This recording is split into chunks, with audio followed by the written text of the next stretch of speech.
Student अस्सलाम वालेकुम, welcome back to our channel. Student, हमने केमिस्ट्री का न्यू सिलेबस स्टार्ट किया हुआ है, तो चलते हैं अपने टॉपिक की तरफ। आज जो हमारा टॉपिक है स्टेट ऑफ मैटर के बारे में है।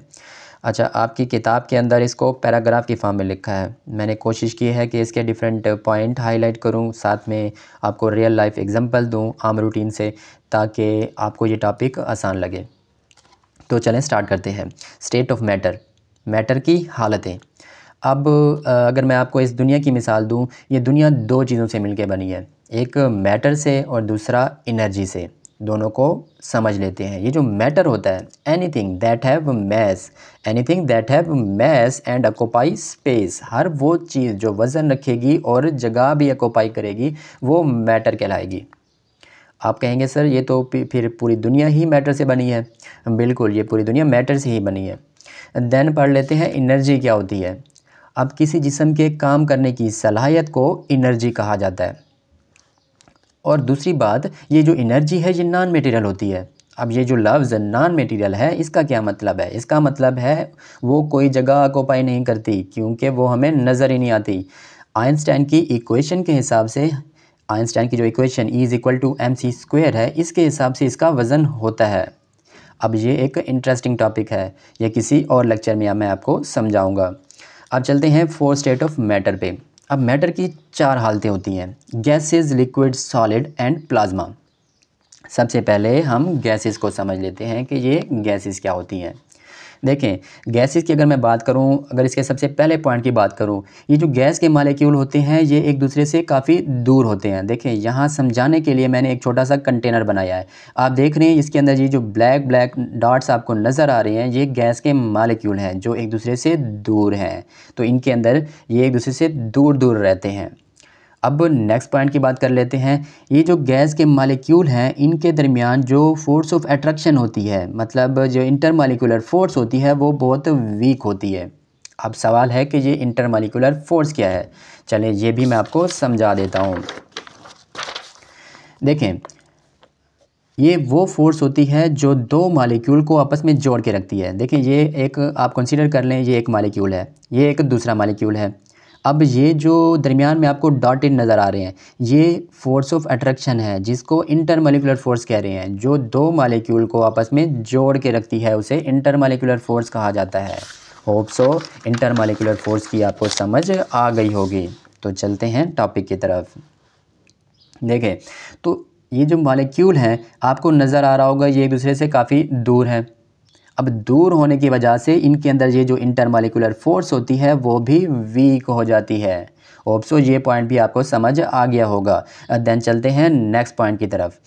अब इनके दरमियान स्पेसिस होने की वजह से अगर मैं इनको प्रेस करता हूँ ऊपर से इसको अगर मैं प्रेस करता हूँ, तो प्रेस करने की वजह से ये मालिक्यूल क्या होते हैं, एक दूसरे के करीब आ जाते हैं। देखें, यहाँ आपको नज़र आ रहे होंगे मालिक्यूल एक दूसरे के करीब आ गए हैं, क्योंकि मैंने ऊपर से इनको प्रेस किया है। अब प्रेस किस लिए कर सका हूँ मैं, क्योंकि इनके दरमियान स्पेसिस थी। अब स्पेसिस ज़्यादा होने की वजह से इनको कंप्रेस किया जा सकता है। तो थर्ड पॉइंट वो आपको यही बताता है, due to large distance between the gases molecule, gases are easily compressible, इनको इजीली कंप्रेस किया जा सकता है।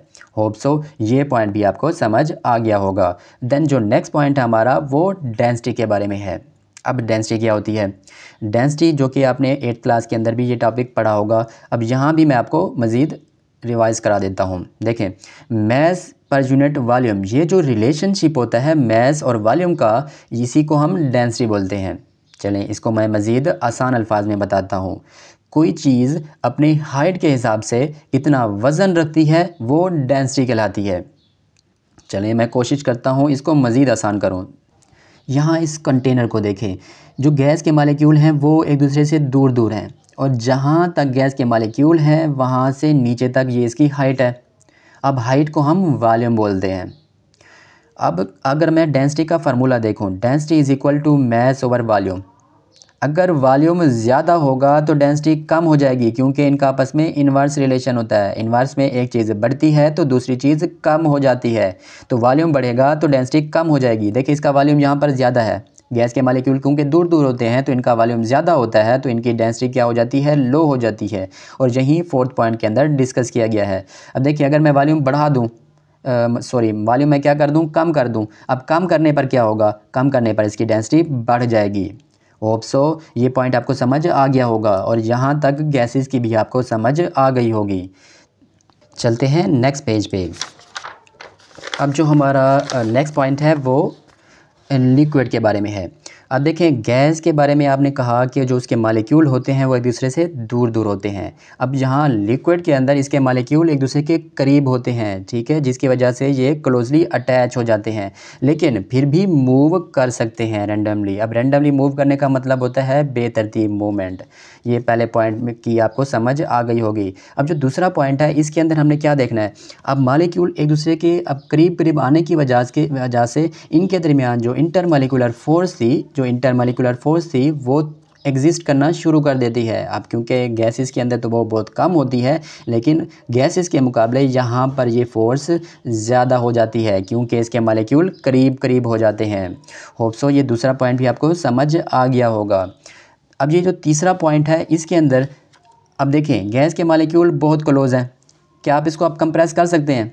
बिल्कुल नहीं। अगर आप इसको कंप्रेस करने की कोशिश करेंगे ये क्या होगा, इसके मालिक्यूल दूर दूर, और ये पानी जो अगर यहाँ रखा हुआ है ये पानी बाहर चला जाएगा, क्योंकि ये लिक्विड है तो ये पानी बाहर निकल जाएगा क्योंकि इसके मालिक्यूल ऑलमोस्ट एक दूसरे के करीब आ चुके हैं, तो इसको कंप्रेस करना आसान नहीं होता। अब ये तीसरा पॉइंट हो गया। अब चौथे पॉइंट के अंदर हमने क्या देखनी है, इसकी डेंसिटी के बारे में देखना है, वही पॉइंट जो कि हम गैसेस के अंदर देख के आए हैं। अब जो इसकी डेंसिटी होती है एज़ कम्पेयर टू गैसेस ज़्यादा होती है। अब वो कैसे, चलें ये भी मैं आपको समझाता हूँ। देखें अब यहाँ पर ये गैस के जो मालिक्यूल हैं, लिक्विड के मालिक्यूल हैं, एक दूसरे के करीब आए हुए हैं। अब करीब आने पे क्या हो जाता है, इसका वॉल्यूम कम हो जाता है। अब जैसे ही वॉल्यूम कम होगा, एक चीज़ कम होगी तो दूसरी चीज़ बढ़ जाती है। यही इन्वर्स रिलेशन का तरीकाकार होता है। अगर एक चीज़ कम होती है तो दूसरी चीज़ बढ़ जाती है, तो वॉल्यूम जैसे ही कम होगा तो उसकी डेंसिटी बढ़ जाएगी। तो इसीलिए लिक्विड के अंदर इनकी density as compare to gases ज़्यादा होती है। होप सो लिक्विड की भी आपको समझ आ गई होगी। चलते हैं नेक्स्ट पॉइंट की तरफ। अब नेक्स्ट पॉइंट हमारे पास है सॉलिड। अब ये सॉलिड क्या होता है, देखें अगर मैं सॉलिड की बात करूं, क्योंकि इनके मालिक्यूल एक दूसरे के बिल्कुल करीब आ जाते हैं, अटैच हो जाते हैं, जिसकी वजह से एक तो इनकी जो शेप होती है वो फिक्स हो जाती है और साथ में इनका वॉल्यूम भी फिक्स हो जाता है क्योंकि इसके मालिक्यूल रैंडमली मूव नहीं कर सकते, जिसकी वजह से एक तो इनका क्या हो जाता है, फिक्स वॉल्यूम हो जाता है और डेफिनेट शेप हो जाती है। अब नेक्स्ट पॉइंट देख लेते हैं। अब गैस के मालिक्यूल आपने देखिए कि उनका जो स्पेसिस होती हैं ज़्यादा होती हैं। लिक्विड के अंदर क्या था, स्पेसिस कम हो गई थी, एक दूसरे के करीब आ गए थे। अब ये जो इसके पार्टिकल होते हैं एक दूसरे के साथ अटैच हो जाते हैं, जिसकी वजह से क्या होता है, जो इंटरमालिक्यूलर फोर्सेस होती हैं, जो इंटरमालिक्यूलर फोर्सेस थी वो क्या हो जाती हैं, स्ट्रॉन्ग हो जाती हैं, बहुत ज़्यादा स्ट्रॉन्ग हो जाती हैं। अब यहाँ एक टर्म यूज़ की गई है, इंटर एटॉमिक एंड इंटरमालिक्यूलर। अब ये क्या होती है, इंटर एटॉमिक क्या होती है, इंटर एटॉमिक का मतलब है ऐसी फोर्स जो एटम के दरमियान होगी, और जो इंटरमालिक्यूलर है इसका मतलब है ऐसी फोर्स जो कि मालिक्यूल के दरमियान हो। होप सो ये पॉइंट भी आपको समझ आ गया होगा। अच्छा नेक्स्ट पॉइंट के अंदर हम देख लेते हैं। अब क्योंकि इनके जो मालिक्यूल होते हैं एक दूसरे के साथ अटैच होते हैं, अब अटैच होने की वजह से वहाँ से ये मूव तो नहीं कर सकते लेकिन ऑसिलेट कर सकते हैं। अब ये वर्ड ओसिलेट का क्या मतलब है, ओसिलेट का मतलब है एक जगह से फिक्स होना और उस जगह के आसपास मूव करना, ठीक है, आसपास एक ही जगह पर मूव करना, इसको ओसिलेशन बोला जाता है। होप सो ये पॉइंट आपको समझ आ गया होगा क्योंकि इनके मालिक्यूल एक जगह पे फिक्स होते हैं, सिर्फ ओसिलेट कर सकते हैं, वहाँ से मूव नहीं कर सकते। चलते हैं नेक्स्ट पेज पे। अब देखें अगर इसके हम नेक्स्ट पॉइंट की बात करें, आपने देखा जो इसके मालिक्यूल हैं क्योंकि एक दूसरे के करीब आ गए हैं और अटैच हो गए हैं तो ये ऑलरेडी रिजिड हो गए हैं, सख्त हो गए हैं। अब सख्त चीज़ को कंप्रेस करना पॉसिबल नहीं होता। यहाँ देखिए मैंने एक आयरन की एग्जांपल दी, एक आयरन का ब्लॉक है जिसको आप कंप्रेस कर सकते हैं, आयरन के ब्लॉक को बिल्कुल नहीं, आप इसको कंप्रेस नहीं कर सकते, तो ये इनकम्प्रेसिबल होते हैं। अगर मैं इनकी डेंसिटी की बात करूँ, नेक्स्ट पॉइंट में इसकी डेंसिटी की बात करूँ। अब डेंसिटी देखें, जब मैंने आपको एक चीज़ बताई थी, जब पार्टिकल एक दूसरे के करीब आते हैं, जब पार्टिकल एक दूसरे के करीब आते हैं तो उनका वॉल्यूम कम हो जाता है। अब वॉल्यूम कम होगा तो डेंसिटी क्या हो जाएगी, बढ़ जाएगी, क्योंकि इनका आपस में इन्वर्स रिलेशन होता है, एक चीज़ बढ़ेगी तो दूसरी चीज़ कम हो जाएगी। देखिए वॉल्यूम कम हुआ, डेंसिटी बढ़ गई, तो इनकी डेंसिटी इसलिए हाई होती है क्योंकि इनका वॉल्यूम कम हो जाता है मॉलिक्यूल करीब करीब आने की वजह से। होप सो ये पॉइंट भी आपको समझ आ गया होगा। अब जो लास्ट पॉइंट है इसमें हमने ये देखना है, ये जो क्रिस्टलाइन सॉलिड होते हैं। अब क्रिस्टलाइन सॉलिड कौन से होते हैं, जो क्रिस्टल फॉर्म के अंदर हो। अगर मैं मिसाल के तौर पर नमक की एग्जांपल लेता हूँ, ये क्रिस्टल फॉर्म के अंदर होता है। अब क्रिस्टल फॉर्म में होने की वजह से इनके जो पार्टिकल होते हैं वो रेगुलर अरेंज होते हैं। अब रेगुलरली अरेंज होने की वजह से इनके अंदर स्ट्रॉन्ग बॉन्ड डिवेलप होता है, जिसकी वजह से इनके अंदर स्ट्रॉन्ग बॉन्ड होने की वजह से ये बहुत रिजिड और सख्त हो जाते हैं।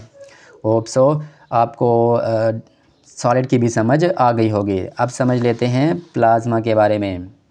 ये जो प्लाज्मा है इसको फोर्थ स्टेट ऑफ मैटर भी कहा जाता है।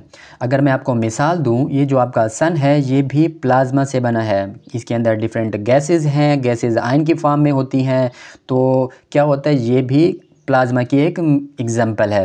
देख लेते हैं मज़ीद इसके अंदर क्या क्या चीज़ें। Plasma can be consider as a partially ionised gas. अब इसको पार्शली आयोनाइज्ड कंसीडर किया जाता है। अब इसका क्या मतलब है, इसका मतलब है कोई पार्टिकल आयन में कन्वर्ट होगा और दोबारा वो पार्टिकल बन जाएगा। ये जो प्रोसेस है इसको पार्शली आयोनाइज्ड कहा जाता है। इसके अलावा इसके अंदर मज़ीद क्या होंगे, मज़ीद इसके अंदर इलेक्ट्रॉन होंगे, आयन होंगे, फोटॉन्स होंगे। अब ये सारी चीज़ें क्या हैं, चलें ये भी मैं आपको समझा देता हूँ। देखें, ये अगर इलेक्ट्रॉन की बात करें, ये जो इलेक्ट्रॉन होता है एक एटम के दरमियान में होता है न्यूक्लियस। अब न्यूक्लियस के अंदर तो प्रोटॉन और न्यूट्रॉन होते हैं, और जो ये आपको सर्कल नज़र आ रहा है, सर्कल इसके अंदर इलेक्ट्रॉन घूमता है। इसकी जो डिटेल स्टडी है वो हम नेक्स्ट चैप्टर के अंदर पढ़ेंगे। तो ये इलेक्ट्रॉन बाहर घूमता रहता है, इसको इलेक्ट्रॉन कहते हैं। ये भी प्लाज्मा के अंदर ऐड होता है। अगर फोटॉन की बात करूँ, फोटॉन होते हैं एनर्जी पैकेट्स। ये क्या होते हैं, एनर्जी के पैकेट्स होते हैं। ये भी प्लाज्मा के अंदर पाए जाते हैं। होप सो प्लाज्मा की आपको समझ आ गई होगी। इसको फोर्थ स्टेट ऑफ मैटर भी कहते हैं और इसको आयनिक स्टेट ऑफ मैटर भी कहा जाता है। अच्छा, मज़ीद नेक्स्ट पॉइंट इसका देख लेते हैं। अब it is composed of particle with very high kinetic energy. अब इनकी जो कैनेटिक एनर्जी होती है ये भी काफ़ी हाई होती है। अब सवाल है, ये कैनेटिक एनर्जी क्या है।